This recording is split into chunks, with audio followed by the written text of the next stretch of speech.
ನಮಸ್ತೆ ಫ್ರೆಂಡ್ಸ್, ನಂದಿ ಬ್ಲಾಗ್ಸ್ಗೆ ಸ್ವಾಗತ ಸುಸ್ವಾಗತ. ಡಾಕ್ಟರ್ ವಿಷ್ಣುವರ್ಧನ್ ಸರ್ ಅವರು ನಮ್ಮನ್ನಾಗಲಿ 16 ವರ್ಷ ಕಳೆದೇ ಹೋಯಿತು. ರೆಪ್ರೆಸೆಂಟೇಟಿವ್ ಆಗಬೇಕಾಗಿ ಹೋದವರು ಸಿನಿಮಾ ಹೀರೋ ಆದರು.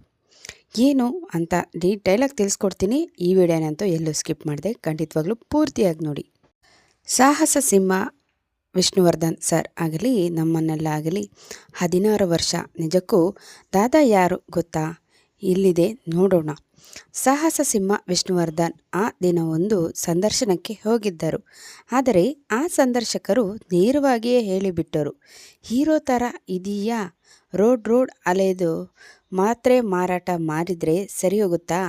ಬೇಡ ಹೋಗು, ಸಿನಿಮಾ ಹೀರೋ ಹೋಗು ಅಂತ ಹೇಳಿದ್ದರು.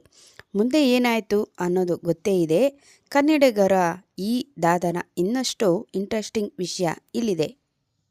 ಸಾಹಸ ಸಿಂಹ ವಿಷ್ಣುವರ್ಧನ್ ಸರ್ ಅವರು ಚಿತ್ರದ ಜೀವನಕ್ಕೆ ಬರೋ ಐಡಿಯಾ ಕೂಡ ಇರಲಿಲ್ಲ. ಮೆಡಿಕಲ್ ರೆಪ್ರೆಸೆಂಟೇಟಿವ್ ಆಗಬೇಕು ಅಂತಲೇ ಹೋದವರು. ಸಂದರ್ಶಕರು ಇವರನ್ನು ನೋಡಿದರು.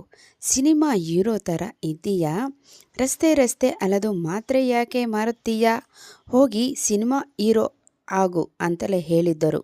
ವಿಷ್ಣುವರ್ಧನ್ ಅವರು ತಂದೆಗೂ ಮಗ ಸಿನಿಮಾ ಸೇರಬೇಕು ಅಂತ ಆಸೆ ಇತ್ತು. ಪುಟ್ಟಣ್ಣ ಅವರಿಗೂ ವಿಷ್ಣು ತಂದೆ ಪರಿಚಯ ಇದ್ದರು.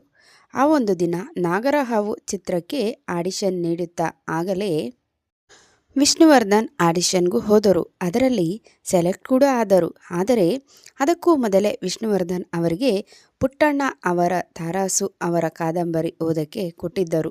ಸಂಪತ್ ಕುಮಾರ್ ಆಗಿಯೇ ಅದನ್ನು ಓದಕ್ಕೆ ಶುರು ಮಾಡಿದರು. ರಾಮಾಚಾರಿಯಾಗಿಯೇ ಬದಲಾದರು.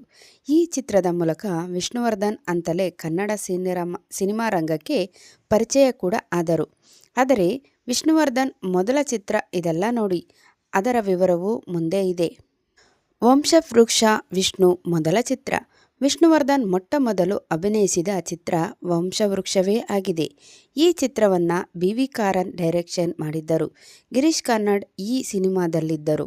ಎಸ್.ಎಲ್. ಭೈರಪ್ಪ ಅವರು ಬರೆದ ವಂಶವೃಕ್ಷ ಕಾದಂಬರಿ ಆಧರಿಸಿಯೇ ಬಿ.ವಿ. ಕಾರಂತರು ಈ ಚಿತ್ರ ಮಾಡಿದ್ದರು. ಇದರಲ್ಲಿ ವಿಷ್ಣುವರ್ಧನ್ ಪ್ರಮುಖ ರೋಲ್ ಮಾಡಿದ್ದರು. ಪೃಥ್ವಿ ಅನ್ನುವ ಪಾತ್ರದಲ್ಲಿಯೇ ವಿಷ್ಣುವರ್ಧನ್ ಅಭಿನಯಿಸಿದ್ದರು. ಆದರೆ ಬಿ.ವಿ. ಕಾರಂತರು ಈ ನವನಟನನ್ನು ಕುಮಾರ್ ಅಂತಲೇ ಕನ್ನಡ ಚಿತ್ರರಂಗಕ್ಕೆ ಪರಿಚಯಿಸಿದ್ದರು. 1971ರಲ್ಲಿ ಈ ಚಿತ್ರ ರಿಲೀಸ್ ಆಗಿತ್ತು. ಪುಟ್ಟಣ್ಣ ಇಟ್ಟರು ಹೊಸ ಹೆಸರು. ಮೈಸೂರಿನಲ್ಲಿ ನಾಗರಹಾವು ಚಿತ್ರದ ಆಡಿಷನ್ ನಡೆಯುತ್ತಿತ್ತು. ವಿಷ್ಣು ತಂದೆ ಎಚ್.ಎಲ್. ನಾರಾಯಣ ರಾವ್ ಅವರಿಗೆ ಪುಟ್ಟಣ್ಣ ಕಣಗಾಲ್ ಅವರ ಪರಿಚಯ ಕೂಡ ಇತ್ತು. ಹಾಗೆ ಮಗನನ್ನ ನಾಗರಹಾವು ಚಿತ್ರದ ಆಡಿಷನ್ಗೂ ಕಳಿಸಿಕೊಟ್ಟರು. ಅಪ್ಪನ ಆಸೆಯಂತೆ ಸಂಪತ್ ಕುಮಾರ್ ಆಡಿಷನ್ಗೂ ಬಂದರು. ಪುಟ್ಟಣ್ಣನವರಿಗೆ ಈ ಹುಡುಗನಲ್ಲಿ ಏನೋ ಇದೆ ಅನಿಸಿತ್ತು. ತಾರಾಸು ಅವರ ಕಾದಂಬರಿಯನ್ನು ಓದಲು ಕೊಟ್ಟರು. ಅದನ್ನು ಓದುತ್ತಲೇ ಸಂಪತ್ ಕುಮಾರ್ ಕಥೆಯ ರಾಮಾಚಾರಿಯಾಗಿಯೇ ಫೀಲ್ ಮಾಡಿಕೊಂಡರು. ಸಂಪತ್ ಕುಮಾರ್ ಈ ಚಿತ್ರಕ್ಕೆ ಸೆಲೆಕ್ಟ್ ಆದರು. ಆಗಲೇ ಪುಟ್ಟಣ್ಣ ಕಣಗಾಲ್ ಅವರಿಗೆ ಏನೋ ಅನಿಸಿತು. ಈ ಹುಡುಗನ ಹೆಸರು ಬದಲಿಸಬೇಕು ಅಂತ ಅಂದುಕೊಂಡರು. ಒಂದು ಒಳ್ಳೆ ಹೆಸರು ಇಡಬೇಕು ಅಂತ ಯೋಚನೆ ಮಾಡಿದರು. ವಿಷ್ಣುವರ್ಧನ ಅನ್ನೋ ಅತ್ಯುತ್ತಮ ಅನಿಸೋ ಹೆಸರು ಆಯ್ಕೆ ಮಾಡಿಕೊಂಡರು. ನಾಗರಹಾವು ಚಿತ್ರದ ಈ ರಾಮಾಚಾರಿ ಮುಂದೆ ಇಂಡಸ್ಟ್ರಿಯಲ್ಲಿ ವಿಷ್ಣುವರ್ಧನ್ ಅನ್ನೋ ಹೆಸರಿನಿಂದಲೇ ಗುರುತಿಸಿಕೊಂಡರು.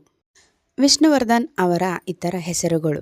ವಿಷ್ಣುವರ್ಧನ್ ಅವರಿಗೆ ಸಾಹಸ ಸಿಂಹ ಅಂತಲೂ ಕರೆಯುತ್ತಾರೆ. ದಾದಾ ಅನ್ನೋದು ಗೊತ್ತೇ ಇದೆ. ಅಭಿಮಾನಿಗಳೆಲ್ಲ ಇವರನ್ನು ಪ್ರೀತಿಯಿಂದ ದಾದಾ ಅನ್ನೋದು ಇದೆ, ಯಜಮಾನ್ರು ಅನ್ನೋದು ಇದೆ. ಈ ಯಜಮಾನ್ರು 16 ವರ್ಷದ ಹಿಂದೆ ಡಿಸೆಂಬರ್ 30, 2009ರಂದು ಎಲ್ಲರನ್ನೂ ಬಿಟ್ಟು ಹೋದರು. ಇವರಿಲ್ಲದ ನೋವು ಅಭಿಮಾನಿಗಳಲ್ಲಿ ಇನ್ನೂ ಇದೆ.